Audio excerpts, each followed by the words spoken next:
Hello and welcome to part 6 of the Longsword course.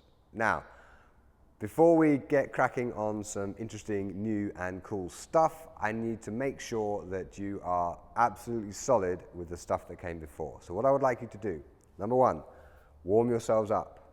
Okay, go gently, but be thorough. Number 2, make sure you practice some sword handling drills and the part 1 of the cutting drill, because today we're going to be doing part 2 of the cutting drill in all its glory. So part 1 needs to be solid before we do that. Then I want you to run through first drill, second drill, the break and the exchange, so that in their basic form, as I showed you in the previous classes, you have that solidly in memory, because they are the foundation upon which we're going to build the rather more complex structure of part 2 of the cutting drill. Okay. Now, as you run through first drill, second drill, break and exchange, what I want you to do is do that as a diagnostic to see which of those drills are the weakest, and then spend at least 5 or 10 minutes making the weakest of those drills more solid. Okay? Because part 2 of the cutting drill, each of the steps of it are, if you like, a variation on one or other of these basic foundational drills. So, first drill, second drill, break and exchange, run a diagnostic on those, pick the weakest and practice that.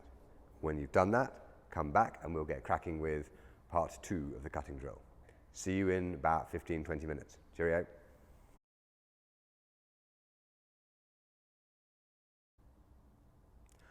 One of the most important aspects of longsword striking mechanics is identifying centers of rotation. Now, you've already done various blows with various centers of rotation. So let me just take you through the 2 most obvious ones that you've already done.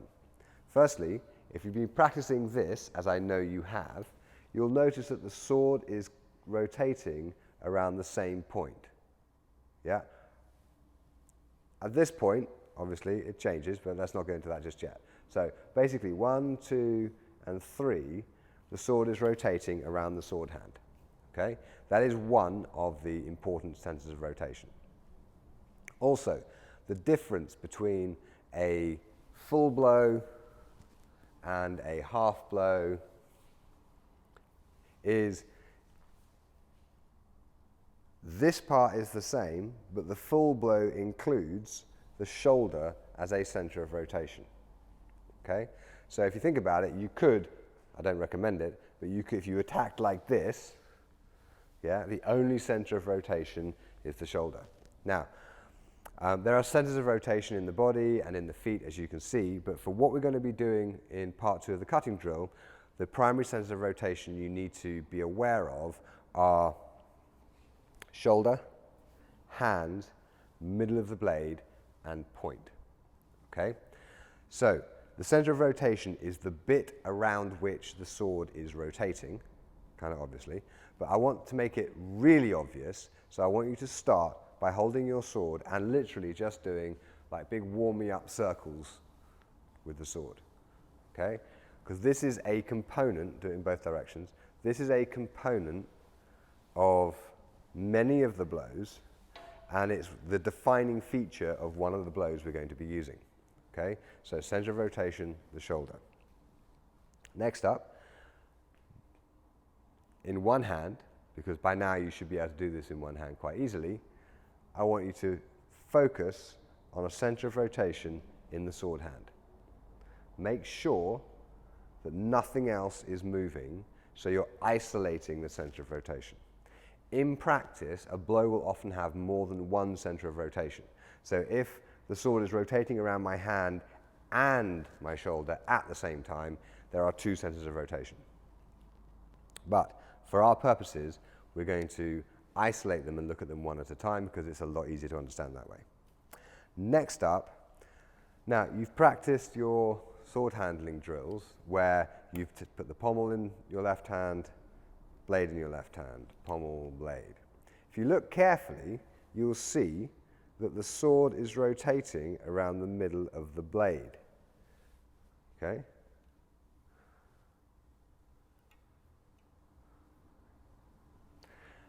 And this is going to be critically important for one of the actions we're going to make in part 2 of the cutting drill. So, center of rotation around the middle of the blade. For some reason, many people find this a bit tricky, so we have an exercise to help you with this, for which you will need a partner. And all your partner has to do is take 2 fingers and do this. Okay? So, Zoe gives me these 2 fingers. I put the middle of the sword in between her fingers, and I turn, and the idea is I don't move her hand as I turn the sword. So I can see that I am rotating quite clearly around the midpoint of the sword. And you can add the left hand to this if you want, and you can do this, for example, come this way a little bit, Zoe. I could be moving forwards doing this. I could be moving backwards. Okay? But if I start to rotate around, say, this part of the sword, I'm going to end up moving her hand around. So this gives me this still point in space, so I can isolate the center of rotation in the correct part of the sword. It wants to be about there. Okay? And it tends to be, relax, tends to be a little closer to the hilt than halfway along the blade, somewhere around there. Okay? Next up, don't go away. So that's the center of rotation around the midpoint of the sword. Lastly, you can have a center of rotation around the point. So if I put the sword on Zoe's palm, for example, and I rotate from fenestra on one side to fenestra on the other, you can see the point isn't moving. Okay? So I'm rotating around the point of the sword. Okay? And this, again, is really useful when thrusting from one side to the other, and it's really useful to be able to move the bit of your sword you parry with without moving the bit of the sword you strike with. So practice this until you're comfortable with it. All right. Thank you, Zoe.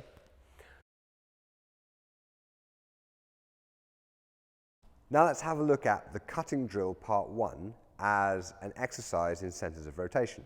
So you know the drill already, but as you make the first blow, think about where is the center of rotation right now. As I strike, center of rotation. As the strike follows through, center of rotation. This strike, where is the center of rotation? Yes?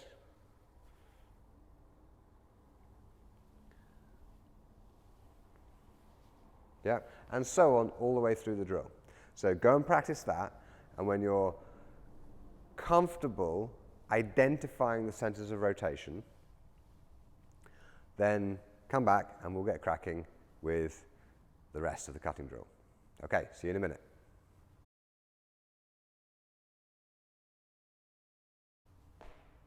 Welcome back.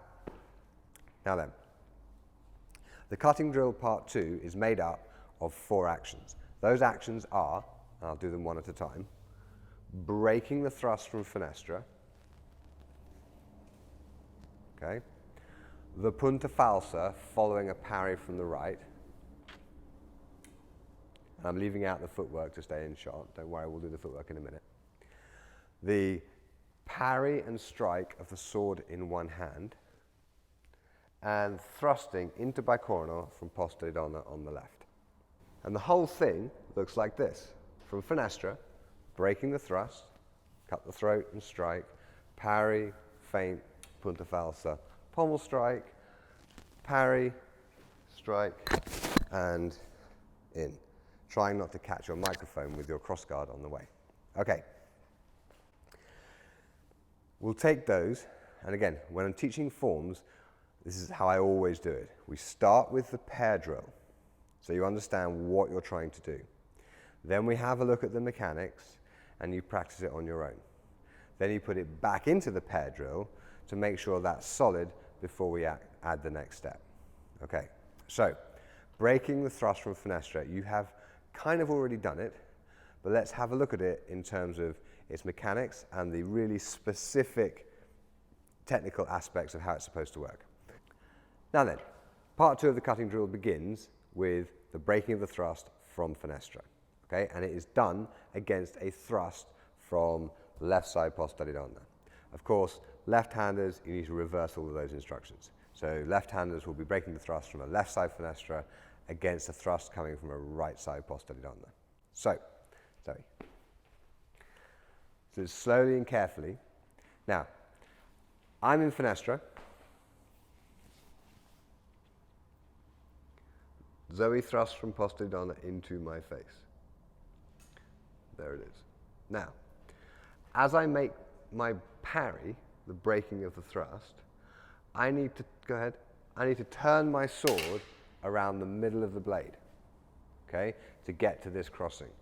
If I turn my sword around the point, I end up here. If I turn my sword around the hand, I end up here. So the secret to this action is turning it around the middle of the blade, driving it to the ground, and then proceeding exactly as you normally would with the breaking of the thrust. Okay?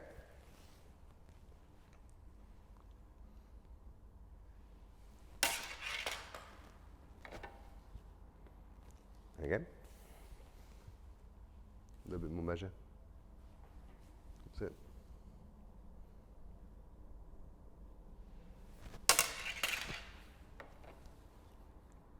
Let's have a look from the other side.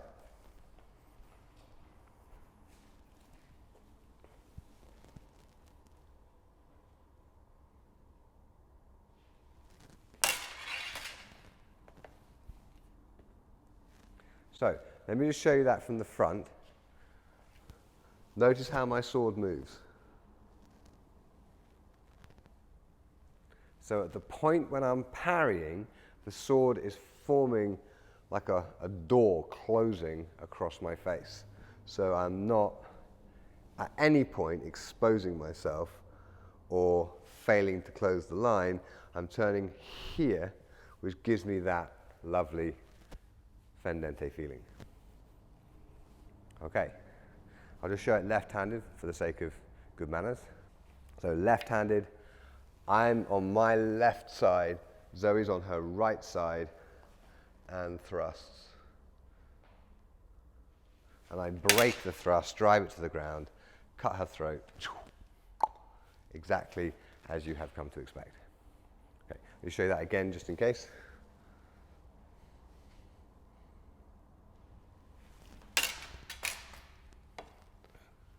Once more.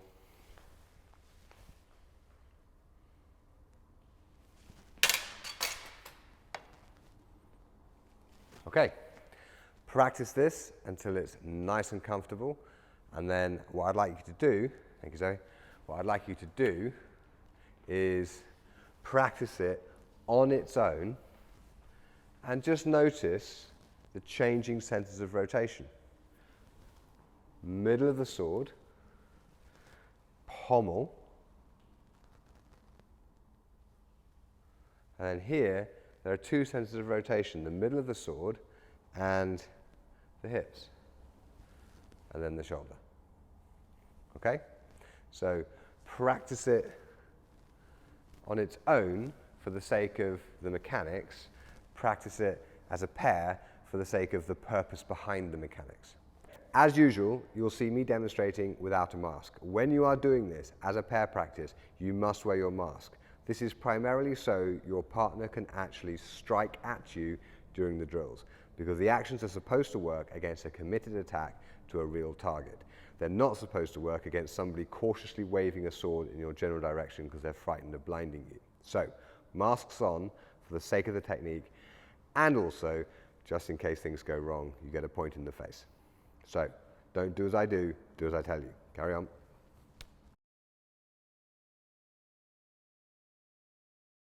Welcome back. Now, let's have a look at step 2 of part 2 of the cutting drill. Step 2 of part 2 of the cutting drill is the punta falsa. Let me show it to you on its own to start with. You're going to parry from to the porta di ferro against a blow from the right. Feint and that feint turns around the hand, turn around the middle of the blade and drive the point in. And just for the sake of good practice, you're going to follow that up by turning around your left hand and smashing the crossguard or the pommel into your partner's face very gently and carefully, of course. Okay? So, it looks like this.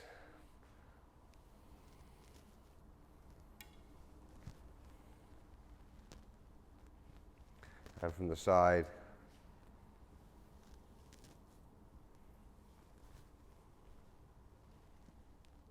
and from the other side,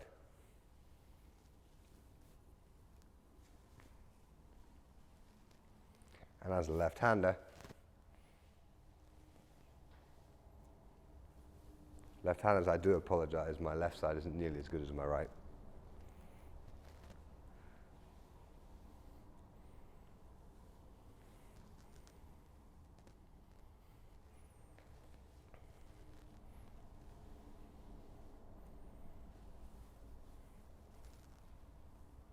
Okay, and with the partner.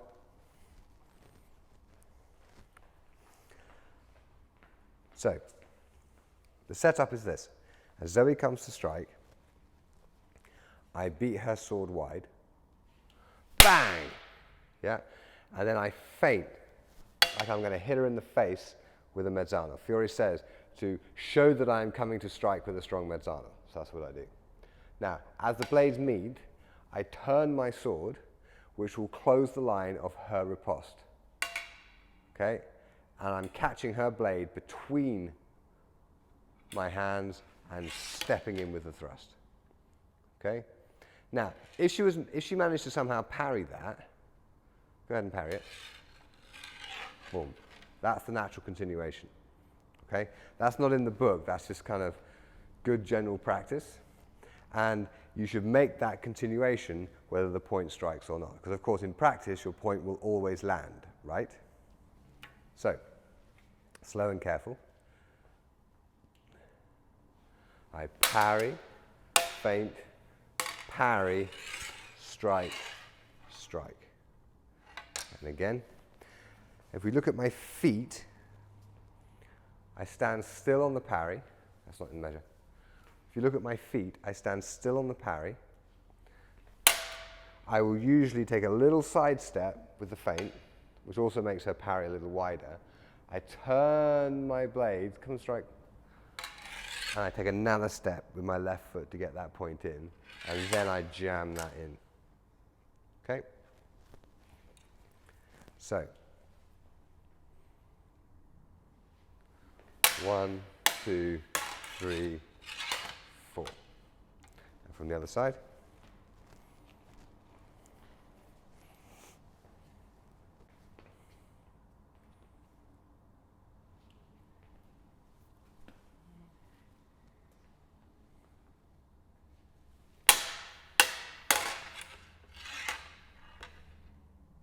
Okay. Again.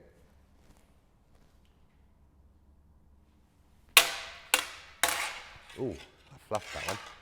Good job.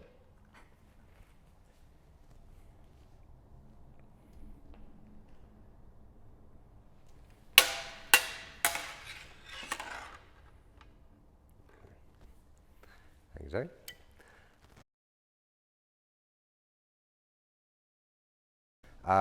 Now, punta falsa left-handed. Go easy on me.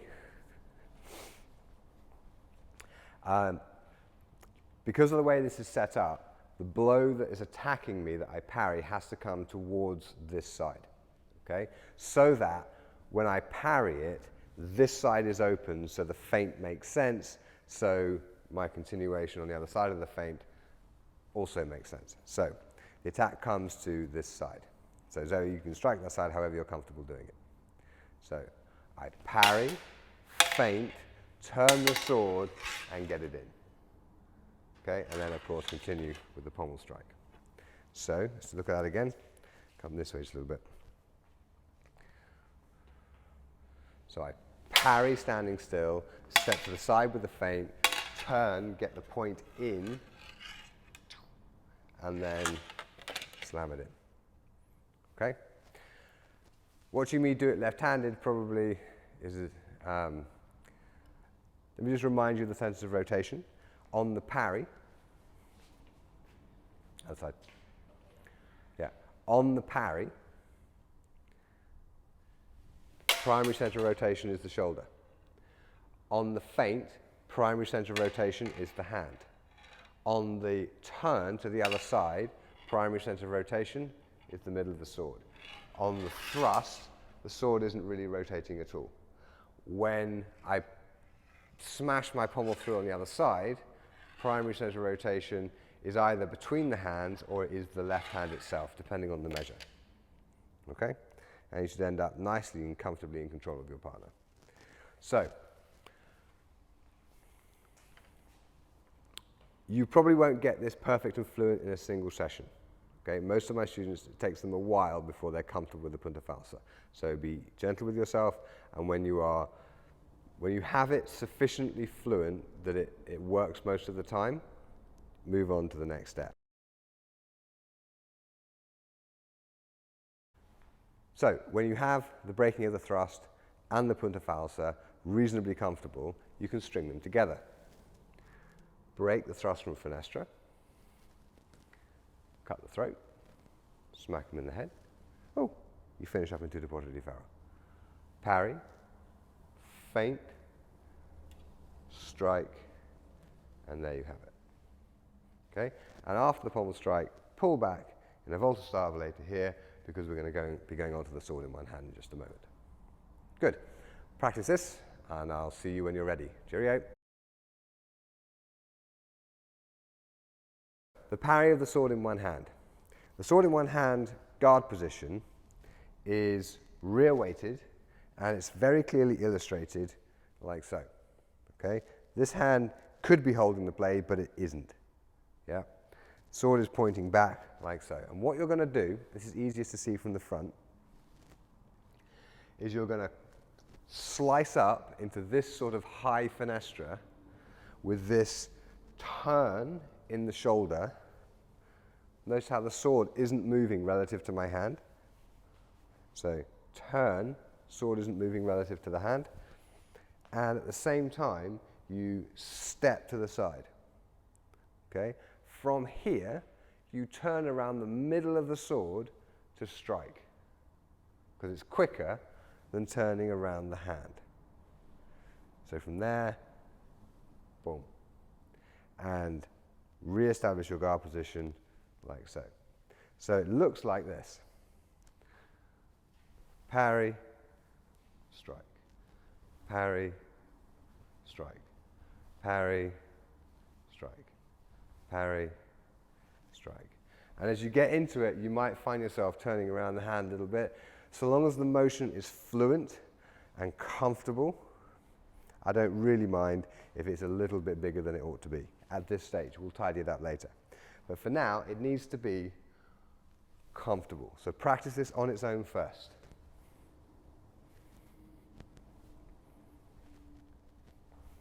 And if you find this hand coming forward, that's okay.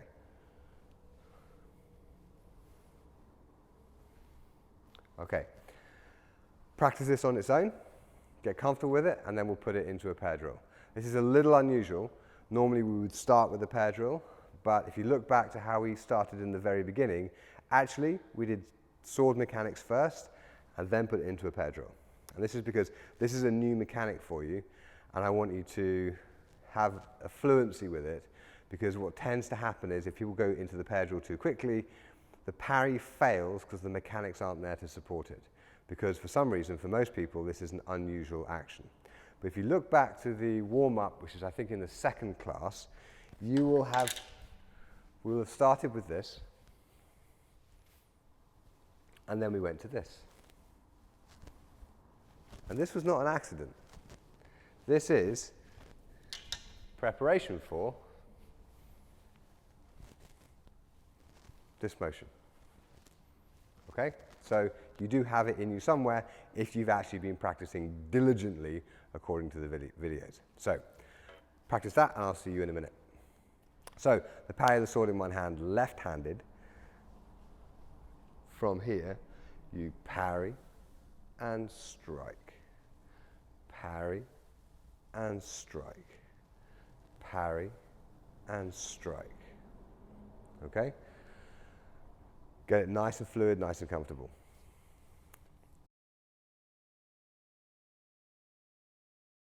Welcome back. Now, let's put that into a pair drill. Sorry. So, I await my opponent in the guard of the sword in one hand, or the guard of the master of the sword in one hand, let's be precise. And Zoe comes to strike. Bang. Okay? Because I'm rear weighted, she has to come quite close to strike. And as she does that, I beat it out of the park, and I smack her in the head, and there we go. It's lovely. It's very satisfying, isn't it? And this is one of those things where you really have to have a proper control over the sword, because if you get it a bit wrong and you blatter up and your point smashes into her hand, two things will happen. Firstly, you will injure your partner, which is a huge no-no. And secondly, the blow will hit you. Because if this is a properly committed blow by somebody who's really trying to hurt you, splitting their hand open lengthwise isn't going to actually stop it. They will maybe howl later, but there's no mechanical stop there. It's a pain control. And pain controls don't work under stress. So, aim middle to middle, edge to flat, as usual. Okay, surge from the other side. Slow and careful.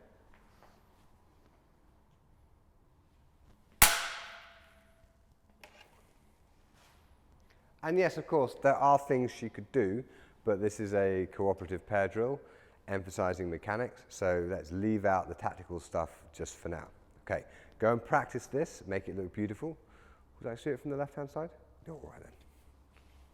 So, Zoe comes to strike. It doesn't really matter what side she strikes from, but it's easier, and if this is your first time doing it, you should make it as easy as possible, striking from her left shoulder. So here I am. There's the parry. There's the strike. Yeah, it's lovely. Again.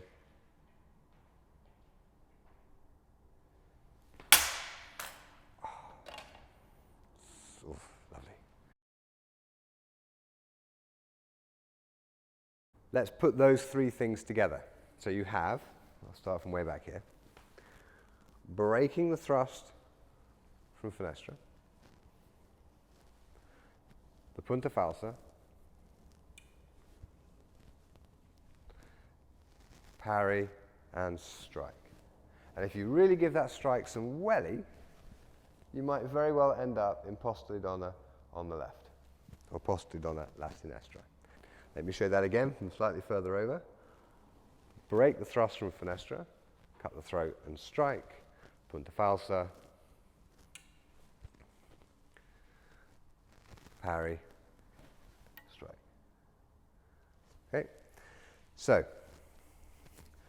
put those together as a nice, comfortable solo drill.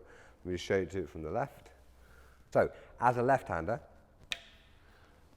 from Finestra, break the thrust, cut the throat, smack him in the head, parry, feint, punta falsa, pommel strike thrown in for good measure, parry, strike, ending in donna on the left. Now, practice those, make them beautiful. I'll see you in a minute. Welcome back. Now, the last action in the cutting drill is not the exchange of thrust, it's how you prevent anybody ever exchanging your thrust ever again. Watch. Now, we established that bicorno is very stable in the flat of the sword. Go to bicorno for me.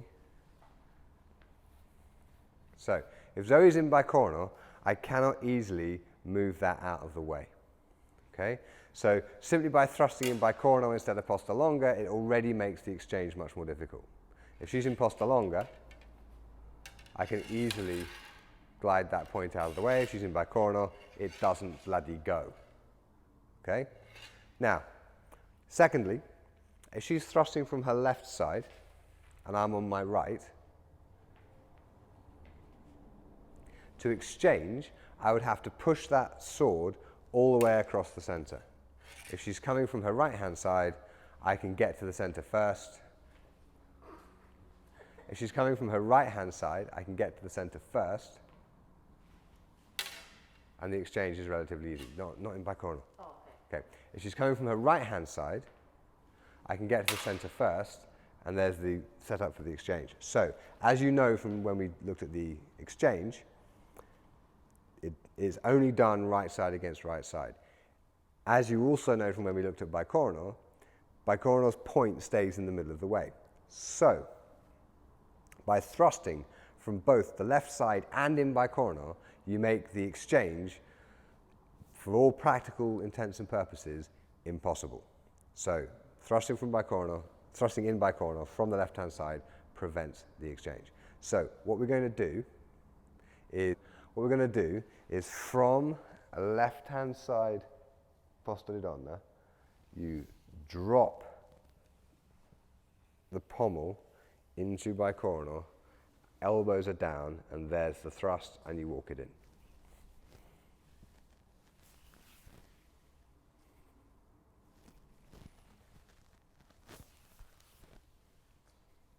Okay, and from the left. There's no point in my showing it from the other side because you won't see anything interesting. Okay, but as a left-hander, of course, it comes from the right side, and there it is. And I'm supporting the flat, elbows are down. And again, left-handers, I apologize, my left-hand side is a lot less good than my right.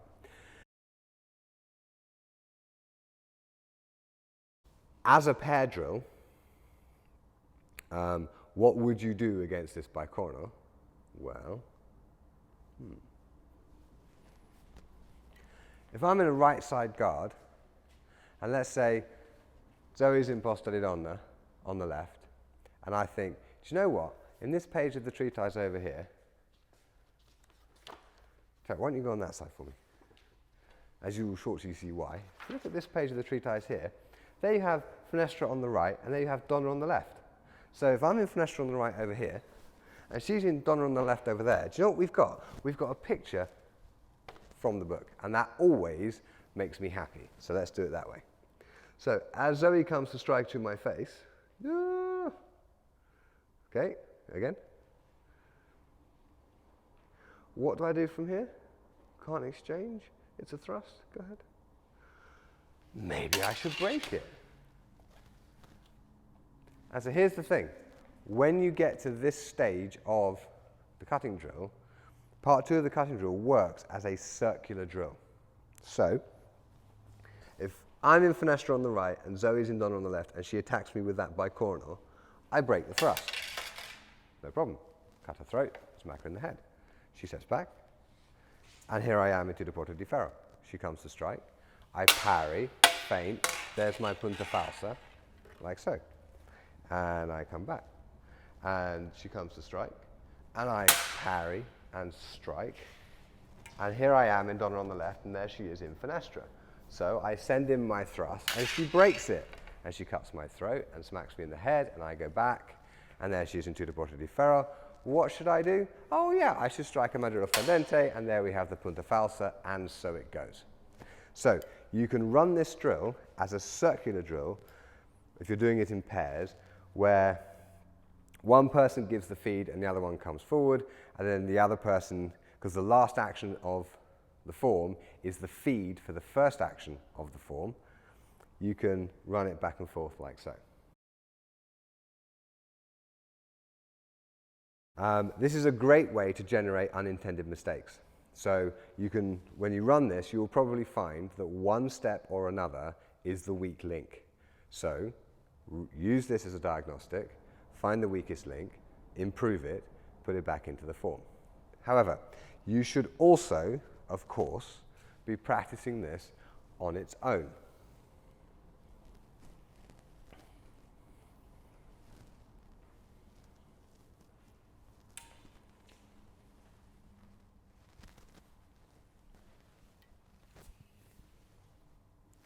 Okay, and if you're left-handed, watch Guy make a fool of himself.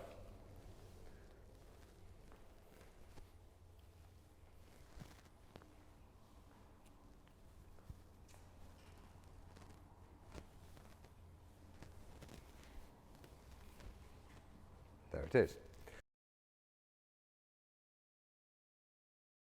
This is part 2 of the cutting drill. So, once you've got it nice and solid, I want you to connect it to part 1.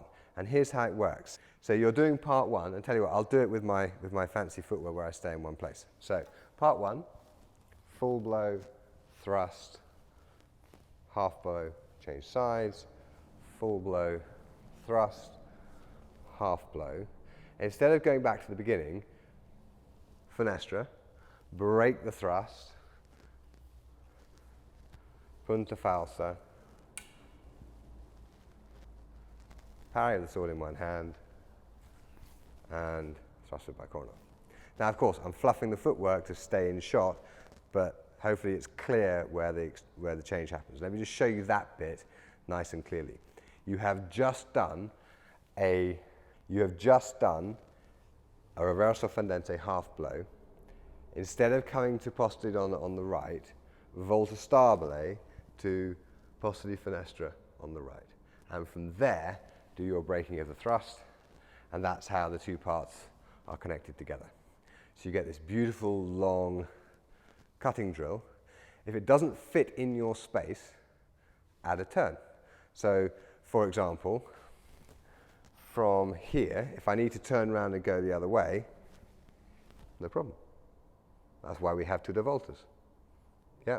So you may need to modify it to fit into your space, but I actually designed it so it fits exactly with sufficient leeway for taller students within the length of the sal that we have. From posto di donna on the right.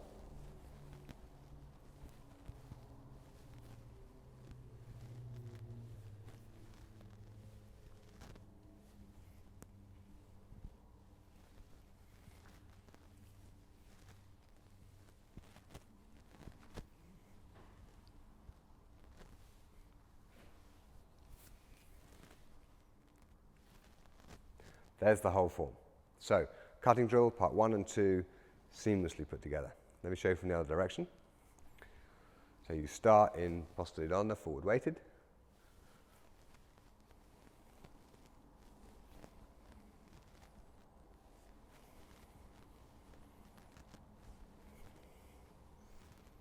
And there's the change.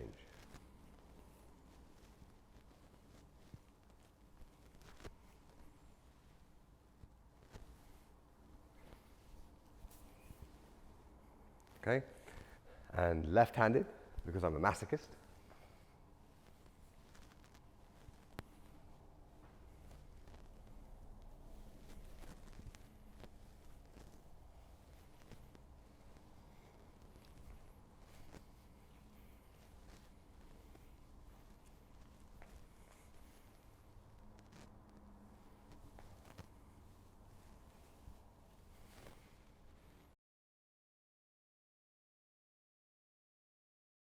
Yeah. Now, we've seen in the punta falsa the idea of throwing an attack at somebody to make them parry so you can strike on the other side.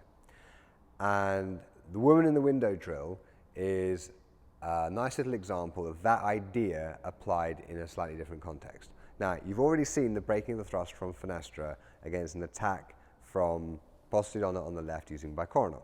Okay, it was the part 2 of the cutting drill. Okay, the last step and the first step against each other. So let's just have a look at that again. So Zoe's in finestra. I attack with bicorno, she breaks my thrust. Lovely. Okay? I can make that thrust into bicorno, wait for it, into bicorno using the volta stabile, and I can get all the way to here before I'm actually committed to my attack. Okay? Which means she needs to start moving with her parry before I'm committed. And as she does that, I avoid her parry and I walk my point in. Okay? So here's the motion. I go to my corner with a Volta Stabile, I dip and recover my point, and then I step my point in. So I complete my blade actions before I step. This is important. Again.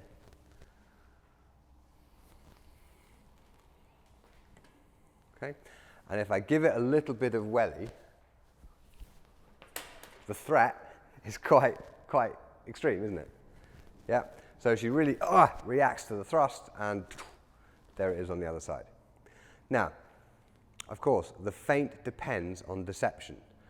If she doesn't fall for the first attack completely, or if she frames her break with, should we say, with moderation, she should be able to recover with a parry. So the correct response from her side, having made the parry, as I avoid, she simply parries and strikes. And notice I haven't stepped in yet. If I am a little bit overconfident, I end up here. If I am perfectly correct,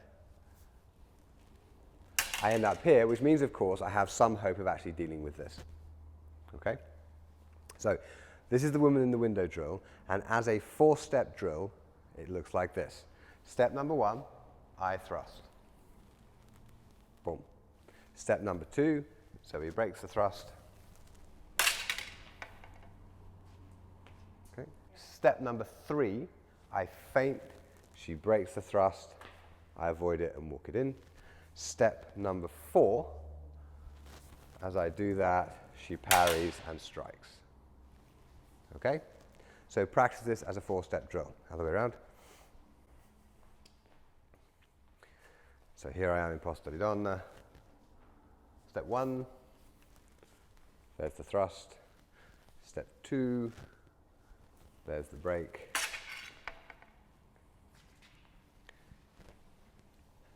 Step 3, there's the feint, disengage. Step 4. Okay. Now, as a left-hander, to make this completely symmetrical, so he should be on that side.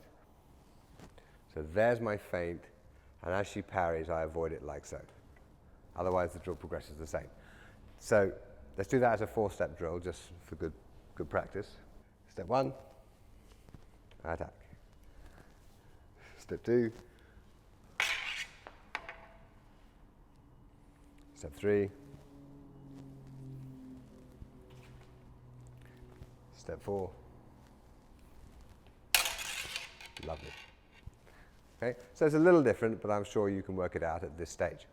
So that's the woman in the window drill, and it's a nice way of encapsulating the idea of the feint and also the idea of a particular pairing of guards in the manuscript having these things that they can do to each other.